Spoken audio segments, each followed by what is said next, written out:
അസ്സലാമു അലൈക്കും വറഹ്മത്തുള്ളാഹി. മടവൂർ കാഫിലയുടെ പ്രയാണത്തിൽ പുതിയൊരു വഴിത്തിരിവിലേക്ക് ഏവർക്കും ഒരിക്കൽ കൂടി സ്വാഗതം. അൽഹംദുലില്ലാ, ഇന്ന് പെരിന്തൽമണ്ണ ഭാഗത്ത് പെരിന്തൽമണ്ണ വലിയത്തൊടി ഭാഗത്ത് അബ്ദുറസാഖ് ഉസ്താദിനെ കാണാൻ വേണ്ടി വന്നതാണ്. ഉസ്താദിനെ നേരത്തെ നമ്മൾ പരിചയപ്പെട്ടിരുന്നെങ്കിലും ഉസ്താദിൻ്റെ വീട്ടിലേക്ക് ഉസ്താദ് മഹാനായ ഖുതുബുൽ ആലം CM വലിയുള്ളാഹിയെ കാണാനും അനുഭവിക്കാനൊക്കെ ഭാഗ്യം കിട്ടിയ ഒരാളാണ്. ഉസ്താദിൻ്റെ അനുഭവമാണ് ഇന്ന് മടവൂർ കാഫിലയിലൂടെ ഞങ്ങൾ കേൾക്കുന്നത്. ഏതായാലും ഉസ്താദിനെ മടവൂർ കാഫിലയിലേക്ക് സ്വാഗതം ചെയ്യാം. ഉസ്താദ് അസ്സലാമു അലൈക്കും. വലൈക്കും അസ്സലാം. എന്താ വർത്താനം? റാഹത്തല്ലേ? അൽഹംദുലില്ലാഹ് റാഹത്തന്നെ. പിന്നെ ഉസ്താദ് CM മഹാന്മാരെ ഒരുപാട് ആളുകളെ കണ്ടിട്ടുണ്ടാവുമല്ലേ? നമ്മള് പ്രത്യേകിച്ച് മടവൂർ ശൈഖുനാടെ അനുഭവങ്ങൾ അറിയാൻ വേണ്ടി ആ കാലഘട്ടത്തിൽ ജീവിച്ചിരുന്ന മറ്റു മഹാന്മാരെ കേൾക്കാൻ ആഗ്രഹിച്ചു വന്നതാണ്. ഏതായാലും മടവൂർ ശൈഖുനായിലേക്ക് ഉസ്താദ് എത്തിയത് എപ്പോൾ, എങ്ങനെ, അതിനുള്ള അവസരം ഉണ്ടായത് എങ്ങനെയാണ്? എൻ്റെ ഒരു അനുഭവം പറയുകയാണെങ്കിൽ ചെറുപ്പത്തിൽ 4-ാം മാസത്തിൽ തന്നെ 4-ാം മാസം ഗർഭമുണ്ടാവുമ്പോൾ തന്നെ ഉപ്പ മരിച്ചു പോയിട്ടുണ്ട്. പിന്നെ ഉമ്മാൻ്റെ ശിക്ഷണത്തിലും സംരക്ഷണത്തിലാണ് ഞാൻ ഇതുവരെ ഇങ്ങനെ വളർന്നിട്ടുണ്ട്. ഉപ്പാനെ കാണാൻ കഴിഞ്ഞിട്ടില്ല എനിക്ക്. അപ്പം അന്നൊക്കെ ദാരിദ്ര്യം നല്ലോണം ഉള്ളൊരു സമയമാണ് കുടുംബത്തിൽ. അന്ന് ഞാനടക്കം 5 മക്കളെയാണ്. ഈ 5 മക്കളെയും കയ്യിലേൽപ്പിച്ചിട്ടാണ് ഇപ്പോൾ പോയത്. അപ്പോൾ ഉമ്മാക്കാണെങ്കിൽ ഉപ്പ ജീവിച്ചിരിക്കുന്ന കാലത്ത് തന്നെ പുറത്തേക്കൊന്നും വിടാതെ അകത്തന്നെ നിർത്തിയിട്ട് അങ്ങനെയുള്ളൊരു ജീവിത ശൈലിയായിരുന്നു. ആ ഒരു ശൈലിയിൽ നിന്ന് പെട്ടെന്ന് ഒപ്പം മരിച്ചു പോകും. പുറത്തു പോയിട്ട് പിന്നെ അധ്വാനിക്കാനും പണിയെടുക്കാനും അങ്ങനെ ഒരു ശീലമില്ലാതെ ഒരു ശൈലി നമുക്ക് അറിയില്ല. അപ്പോൾ പാടുപെട്ടാണ് വളർത്തുന്നത്. അപ്പോൾ മക്കളൊക്കെ എൻ്റെ ഒരു ജ്യേഷ്ഠനുണ്ട്. ഞങ്ങൾ ആദ്യം എത്തിങ്ങാനയിലാണ് ചേർത്തത്. പൂപ്പലത്തുള്ള എത്തിങ്ങാനയിലാണ് ചേർത്തത്. അതിൽ കുറച്ച് കൊണ്ടിരിക്കുന്ന സമയത്താണ് പിന്നെ പള്ളി ദർസിലേക്ക് വിടാനുള്ള തീരുമാനം. അങ്ങനെ 1-2 വർഷം ചെറിയ ദർസുകളിൽ പോയെങ്കിലും ഒന്ന് വേണ്ടതുപോലെ ഒരു പ്രായത്തില്ലാത്തത് കൊണ്ട് പിന്നെ മൂത്താളി എന്ന കാര്യത്തുള്ള മുസ്ലിം അവർ എന്നെ കൽപ്പകഞ്ചേരി ദർസിലാക്കി. അവിടെ അത്യാവശ്യം നല്ല കുട്ടികളൊക്കെ ഉള്ള ഒരു സ്ഥലമാണ്. ഉസ്താദും തന്നെ ഉണ്ട്. കുട്ടി ഉസ്താദും പറഞ്ഞിട്ട് പള്ളി ദർസ നല്ല കിതാബിയായ നല്ല റാഹത്തുള്ള ഉസ്താദായിരുന്നു. അപ്പോൾ അവിടെ 9 വർഷത്തോളം ഞാൻ പഠനം നടത്തിയിട്ടുണ്ട്. പിന്നെ അവിടെ പഠിച്ചുകൊണ്ടിരിക്കുമ്പോഴാണ് ഞാൻ CM വലിയുള്ളാഹിയുമായിട്ട് ബന്ധപ്പെടാൻ സാഹചര്യം എനിക്കുണ്ടാകുന്നത്. സാഹചര്യം എന്ന് പറഞ്ഞിട്ടുണ്ടെങ്കിൽ ആ ഒരു സമയം CM വലിയുള്ളാഹിൻ്റെ പേരും പ്രസക്തി നല്ല തളങ്ങി നിൽക്കുന്ന സമയമാണ്. ഏത് കുട്ടികൾക്കും മുതിർന്നവർക്കൊക്കെ ആ പേര് പരിചയവും ഉണ്ടാവും. അന്നെങ്ങനെ അറിയപ്പെടുന്നു? അന്ന് ഇതേമാതിരി CM വലിയുള്ളാഹി എന്നുണ്ട്, മടവൂർ ഷെയ്ഖ് എന്നും ആ രീതിയിലും അറിയുന്നുണ്ട്. 2 രീതിയിലും അറിയുന്നുണ്ട്. മടവൂർ എന്നുള്ള പേരിലാണ് അധികം അറിയുന്നത്. സാധാരണക്കാരൊക്കെ മടവൂർ തന്നെ വിളിക്കും. അവർക്ക് പിന്നെ അത്രയുള്ള വിലയില പ്രത്യേകം. അപ്പോൾ ആ രീതിയിലാണ് ഉണ്ടായിരുന്നത്. അങ്ങനെ ഞാൻ കൽപ്പകഞ്ചേരി ദർസിൽ പഠിക്കുന്ന സമയത്ത് ഇതുപോലെ അന്ന് കൂടുതൽ പ്രായം പറ്റില്ല, ഒരു 90-95 കാലയളവിൻ്റെ ഉള്ളിലായിരിക്കണം അത് സംഭവിച്ചത്. എനിക്കൊരു 15 വയസ്സ് 16 വയസ്സ് അങ്ങനെയൊക്കെ ആയിരിക്കണം. അപ്പോൾ അവിടെ ഓടി കൊടുക്കുമ്പോൾ എല്ലാ വ്യാഴ്ചയും നാട്ടിൽ വരും. അപ്പോൾ ഒരു പ്രാവശ്യം ഞങ്ങൾ ഇതേമാതിരി കാര്യന്തുള്ള മുസ്ലിം എന്ന അടിയനെ പരിചയപ്പെടുത്തി. അവരുടെ വീട്ടിലാണ് സ്ഥിരമായിട്ട് താമസം ഉണ്ടായിരുന്നത്. അവർ സംരക്ഷണം ഏറ്റെടുത്തുകൊണ്ട് ഞങ്ങളൊക്കെ നോക്കി പോറ്റി പാപ്പാൻ്റെ ഈ പങ്ങളെ കെട്ടിച്ചതിൻ്റെ ശേഷം പിന്നെ അവരാണ് എല്ലാം നോക്കി നടത്തിയത്. ഞാനൊക്കെ അവിടെ തന്നെ വീട്ടിൽ തന്നെയായിരുന്നു. ഉമ്മയൊക്കെ അവിടെ തന്നെയായിരുന്നു. അപ്പോൾ ഒരു ദിവസമാതിരി വ്യാഴാഴ്ച ദർസ് നാട്ടിൽ നിന്ന് വന്നപ്പോൾ നമുക്ക് തീരെ വയ്യ. ഇതേമാതിരി തലക്കട്ടിലെങ്കിൽ സാധാരണ പടി എന്ന് പറയും ഞങ്ങളവിടെ. അങ്ങനത്തെ ഒരു പടിയിൽ ഒരപ്പായിൽ സുഖമില്ലാതെ കിടക്കുക. അപ്പം അങ്ങനത്തെ സാഹചര്യത്തിൽ ഹോസ്പിറ്റലിൽ കൊണ്ടുപോകാനും ഒരു വളരെ ദയനീയമായ ഒരു അവസ്ഥ പോലും എനിക്ക് തോന്നി. ആ കണക്കത്തിൽ എഴുതിയിട്ട് ഇരിക്കാനും നിർമ്മിക്കാനും എന്താ അസുഖം എന്ന് മനസ്സിലാവുന്നില്ല. വല്ലാത്ത വിഷമം പറഞ്ഞിട്ടുണ്ടായിരുന്നു. അപ്പോൾ സാമ്പത്തികമായ പ്രയാസം ഉണ്ടായിരുന്നു. പിന്നെ ഇംഗ്ലീഷ് മരുന്ന് കുടിച്ചാൽ തന്നെ അമ്മക്ക് അസുഖം കൂടുന്നൊരവസ്ഥയാണ് അന്നത്തെ ഒരു നിലക്കയിലുള്ള യോജിച്ച് പോകാൻ കഴിയാത്തൊരവസ്ഥയാണ്. ഹോസ്പിറ്റലിൽ പോകുമെന്ന് പറഞ്ഞാൽ തന്നെ വലിയ വിഷമമാണ്.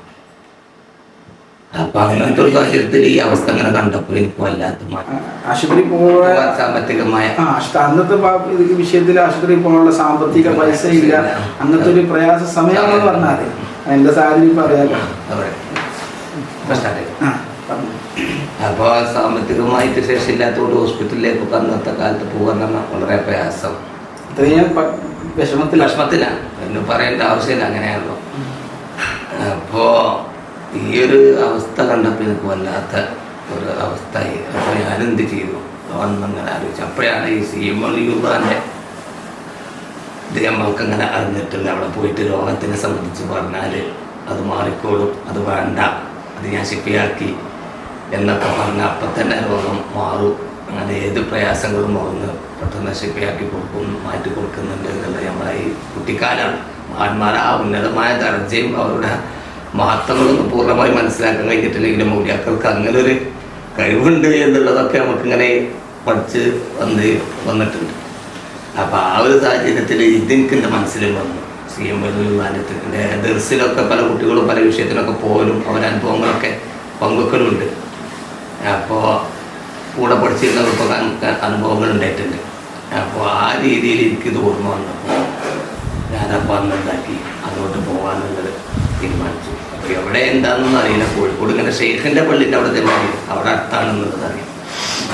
അപ്പോൾ ഞാൻ ആദ്യത്തെ കാഴ്ച കേട്ട് ഈ വിഷയം പറയാൻ വേണ്ടി വേറെ ഒരു ലക്ഷ്യമില്ല, ഇത് മാത്രം പറയാൻ പോരുക എന്നുള്ളത്. മറ്റേ ഇതിനെ സംബന്ധിച്ചൊന്നും അത്ര ബോധമില്ല അന്നത്തെ കാലത്ത്.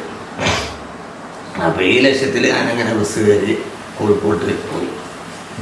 ഈ സംഘടനാ രംഗത്തൊക്കെ പ്രവർത്തിക്കലും ഇതൊക്കെ ഉണ്ടായതുകൊണ്ട് യാത്രയും ദൂരമൊന്നും വിഷയമില്ല. എത്ര ചെറുപ്പത്തിലാണെങ്കിലും എവിടെയും പോകും. നല്ല സജീവ പ്രവർത്തകനായിരുന്നു. അപ്പം അതുകൊണ്ട് ഏത് അർദ്ധരാത്രിയിലും AP വിഭാഗം സംഘടനയിലായിരുന്നു പ്രവർത്തിച്ചിരുന്നത്. ചെറുപ്പം മുതൽ തന്നെ ആ സംഘടനയിൽ പ്രവർത്തിച്ച് വളർന്നു വന്ന ആളായിരുന്നു. SSF-ലൂടെ വന്നതാണ്. അപ്പോൾ ജില്ലയിൽ വൈസ് പ്രസിഡന്റ്, ജില്ല, താലൂക്ക്, പഞ്ചായത്ത് അങ്ങനെയാണുള്ളത്. അപ്പോൾ ആ രീതിയിൽ ജില്ലയിൽ വൈസ് പ്രസിഡന്റിൻ്റെ സ്ഥാനത്ത് വരെ എത്തിയിട്ടുണ്ടായിരുന്നു. അപ്പോൾ എവിടെ പുസ്തകത്തും അതുപോലത്തെ ഓരോക്കെ പരിപാടികളൊക്കെ ഉണ്ടെങ്കിൽ ഏത് ഭാഗത്താണെങ്കിലും അങ്ങോട്ട് പോകാൻ പിന്നെ ബസ്സും കാര്യങ്ങളൊക്കെ ഉണ്ടാവും. ഇങ്ങോട്ട് പോകുന്നവർക്ക് ചിന്തിക്കില്ല, അങ്ങോട്ട് എത്തുന്നതാണ്. അത് പരിപാടിക്ക് പോകും. പരിപാടി കഴിഞ്ഞാൽ ചിലപ്പോൾ വളരെ ദൂരത്തേക്കാരും, ചിലപ്പോൾ അത്രയും ദൂരം നടന്നു വരും. അല്ലെങ്കിൽ വേറെ എന്തെങ്കിലുമൊക്കെ പാണ്ടി ലോറിയിലോ റോഡിലൊക്കെ കയറിയിട്ട് എവിടെയെങ്കിലും ടോളിലൊന്ന് ഇറങ്ങിയിട്ട് ചിലപ്പോൾ അവിടെ കിടക്കും, അല്ലെങ്കിൽ വരേക്ക് വരും. നമ്മളിപ്പോൾ എന്താ പറഞ്ഞ ബസ് സ്റ്റാൻഡിൻ്റെ ആ ട്രാഫിക്കിൽ നിന്നൊരു ഇതുണ്ടായിരുന്നു, അതിന് വരെ നിൽക്കുന്നില്ല സംഘടന പരിപാടിക്ക് പോയിട്ട്. അപ്പോൾ യാത്ര ഒരു പ്രശ്നമില്ലാന്നാണ് ഞാൻ പറയുന്നത്. അപ്പോൾ ആ രീതിയിൽ ഞാൻ കോഴിക്കോടേക്ക് അന്വേഷിച്ച് പോയി. അങ്ങനെ പിന്നെ CM ആരോട് ചോദിച്ചാലും പറഞ്ഞു തരുമല്ലോ എൻ്റെ ഭാഗത്തേക്കാണല്ലോ. ശേഷൻ്റെ കൊള്ളിൻ്റെ ആ ഭാഗത്തേക്ക് അവിടുന്ന് പിന്നെ ചോദിച്ചപ്പോൾ അവിടുന്ന് ആളുകൾ ഇങ്ങനെ പറഞ്ഞിരുന്ന് അന്നൊക്കെ ഇങ്ങനെ നടന്നു പോരുകയാണ്. ഓട്ടോറിക്ഷ ഇതൊന്നും പിടിച്ചിട്ടില്ല. നടന്നു പോകുന്ന അന്നത്തെ ഒരു ചെറിയ ചെറിയ റോഡുകളിലൂടെ ഇങ്ങനെ പോകുന്ന ഉച്ചയായപ്പോഴേക്ക് ഉള്ളാൻ്റെ തോഫിക്കോടുകൂടെ ഞാൻ അവിടെ ലെയിനിൽ എത്തി. അപ്പോൾ എൻ്റെ ഒരു ഓർമ്മ ശരിയാണെങ്കിൽ മുറ്റത്തൊരു നിറയെ ഇങ്ങനെ വരികളിങ്ങനെ ഒരു വരി ഇങ്ങനെ CM ആ വീട്ടിൽ കടക്കാൻ പോകുന്നത്. പിന്നെ അതിൻ്റെ അപ്പുറത്ത് വരിക, അതിൻ്റെ അപ്പുറത്ത് വരിക, ഇങ്ങനെ വരികയാണ്, കാരണം ഇങ്ങനെ വരികയാണ്. അപ്പോൾ ഇതിൽ രണ്ടാമത്തെ മൂന്നാമത്തെ വരിയിൽ ആണ് എനിക്ക് ചെല്ലുമ്പോൾ കാണാൻ കിട്ടി. ഇങ്ങനെ അവിടെ ചെന്നിട്ട് ആ നൃത്തം നിർത്തും. നിസ്കരിക്കാൻ പോകാൻ അസർ നിസ്കരിക്കാനായപ്പോൾ അവിടുന്ന് പറഞ്ഞ് കണ്ട് അപ്പുറത്ത് പോയി കണ്ട് നിസ്കരിച്ചു കൊണ്ട് പിന്നെയും ആ വരി തന്നെ വന്നപ്പോൾ അവിടെ തന്നെ നിന്നു ആൾക്കാരെ അതാക്കിയിട്ട്. മഗ്‌രിബിക്ക് ബാങ്ക് കൊടുക്കുന്നതിൻ്റെ ഒരു 5 മിനിറ്റ് മുമ്പാണ് എനിക്ക് ചാൻസ് ഇട്ടത്. അപ്പോൾ അങ്ങനെ അവിടെ ഖാദിമുണ്ട് ഗേറ്റിൻ്റെ അവിടെ ഒന്നും എന്തായതാണെന്ന് അറിയില്ല. അപ്പോൾ മേലെയാണ് കിടക്കുന്നത്. എന്നോട് പറഞ്ഞു ഇങ്ങനെ കൂണി കയറി പോയാൽ മതി, മേലെ ആളുണ്ടാവുന്നത്. അപ്പോൾ ഞാനതേമാതിരി തന്നെ കൂണി കയറി ഇങ്ങനെ പോയി ചെന്ന് CM റൂമിലേക്ക് എത്തി. അപ്പോൾ ഞാൻ ചെല്ലുമ്പോൾ അങ്ങോട്ട് തിരിഞ്ഞ് കിടക്കും. ചെന്നപ്പോൾ ഇങ്ങോട്ട് തിരിഞ്ഞു, സലാം പറഞ്ഞു. ഞാൻ അലൈക്കും സലാം പറഞ്ഞു. അപ്പോൾ ആ റൂമിൽ അന്ന് അത്രയും ആ ചെറു പ്രായത്തിൽ കുട്ടിപ്രായത്തിൽ ഞാൻ ആ റൂമിലേക്ക് കയറി ചെന്നപ്പോഴുള്ള അന്ന് കിട്ടിയ ഒരു അനുഭവം എനിക്ക് ഇന്നും എൻ്റെ മനസ്സിൽ മായാറുണ്ട്. കാരണം ദുന്യാവിൽ ഞാൻ അത്രത്തോളം സൗന്ദര്യമായ ഒരു അനുഭവം എനിക്ക് ഉണ്ടായിട്ടില്ല. സമാധാനവും സൗന്ദര്യം അത് എങ്ങനെയാണ് അതിനെ വർണ്ണിക്കുക എന്നൊക്കെ പറയാൻ കഴിയില്ല. ആ രീതിയിൽ സാധാരണ ഇപ്പം നമ്മളൊരു റൂമിൽ ഇതുപോലത്തെ ലൈറ്റ് മാനേജ്മെൻ്റൊക്കെ ചെയ്താലൊന്നും ഇല്ലാത്ത രീതിയിലൊരു വല്ലാത്തൊരു പ്രകാശവും ഷെയ്ഖുനാനെ തന്നെ കാണുമ്പോൾ അത്രത്തോളം ഒരു സൗന്ദര്യമുള്ള ഒരു മനുഷ്യനെ ഞാൻ പിന്നെ അതിന് മുമ്പും പിന്നെയും എൻ്റെ ജീവിതത്തിൽ കണ്ടിട്ടില്ല. അത് ഇന്നും ആ അത്രയും വർഷങ്ങൾക്ക് മുമ്പ് കണ്ട ആ ഒരു രംഗം ഇന്ന് കാണുന്നത് പോലെ എൻ്റെ മനസ്സിൽ പോയി. എൻ്റെ അദ്ദേഹത്തിന് മായാതെ ഒരു നല്ലൊരു പ്രകാശം തന്നെ റൂം മൊത്തവും ഷെയ്ഖുനാൻ്റെ പ്രകാശം അവിടുത്തെ. ഞാൻ ആകെ ഈ പരിസരം ഒക്കെ മറന്നു. ഞാൻ എവിടെയാണ് എന്തായാലും ഒന്നും ഓർമ്മല്ലാത്തൊരു രീതിയിൽ ആ പരിസരം മൊത്തം മറന്ന് അങ്ങനത്തെ ഒരു അവസ്ഥ എനിക്ക് അത് വല്ലാത്തൊരു അനുഭൂതിയുള്ള അവസ്ഥ. എൻ്റെ ജീവിതത്തിൽ പിന്നെ അങ്ങനത്തെ ഒരു ഘടനം ഉണ്ടായിട്ടില്ല. അതെനിക്ക് എങ്ങനെ വർണ്ണിക്കാൻ തുടങ്ങി അത്രത്തോളം. അപ്പം ഇങ്ങോട്ട് തിരിഞ്ഞു കഴിഞ്ഞു വളരെ സൗമ്യമായ രീതിയിൽ ചോദ്യം എന്തേ പോന്നു എന്നാത്തിന്. അപ്പോൾ ഞാൻ പറഞ്ഞു ഞാനിങ്ങനെ ഉമ്മാക്ക് അപ്പം ഞാൻ കണ്ണെന്ന് വെള്ളം വരുന്നുണ്ട് മനസ്സിലുമായി പൈസ കണ്ടിട്ട് കൊടുക്കുന്നത്. അപ്പോൾ ഉമ്മാക്ക് ഇങ്ങനെ സുഖമില്ല, അതുകൊണ്ട് ഇതിലൊരു പരിഹാരം ആണ് എനിക്ക് എന്ന് പറഞ്ഞു. പിന്നെ എനിക്കൊന്നും പറയാനും ഒന്നും കിട്ടുന്നൊന്നുമില്ല. ആ ഒരു വർത്താനം പറഞ്ഞപ്പോഴത്തേന് മാനസികമായിട്ട് കരച്ചിലും വന്ന് ആ വിഷമമൊക്കെ പാടെ ഷെയ്ഖുനെ കാണുന്നുണ്ട്.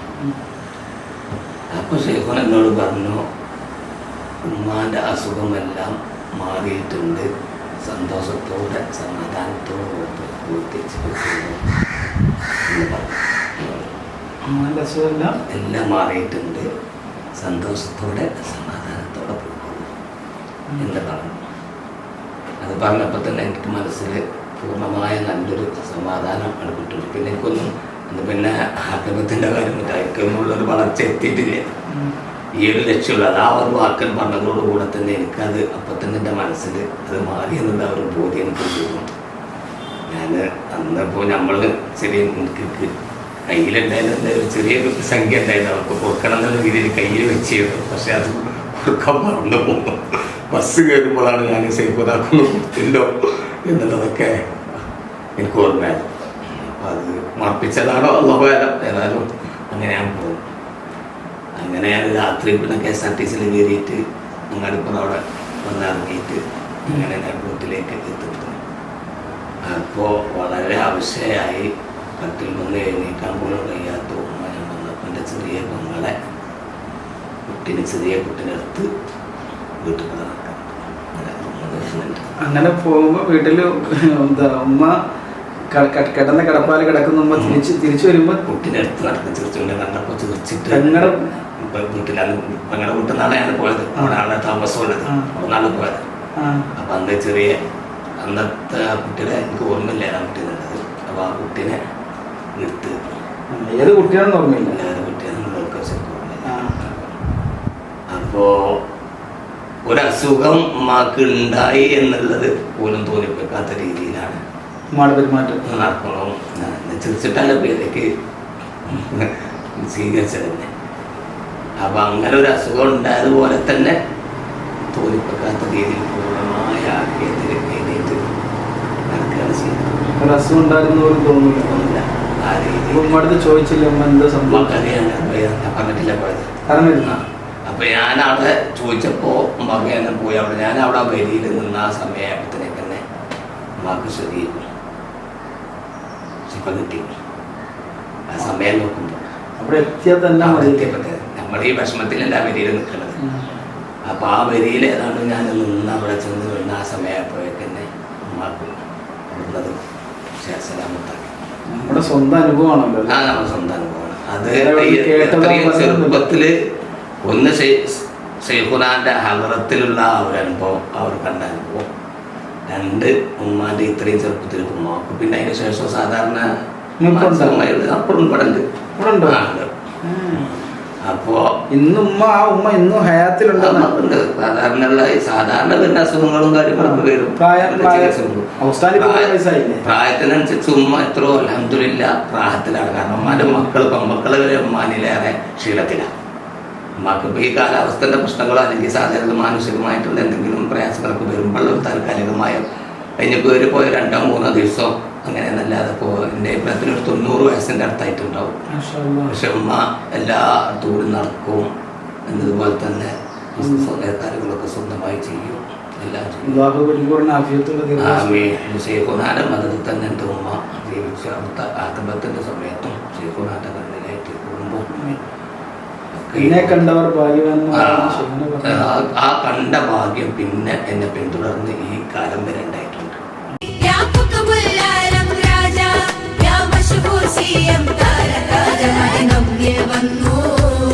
മലബോധം തന്നു മതി നമ്മിൽ വന്നു.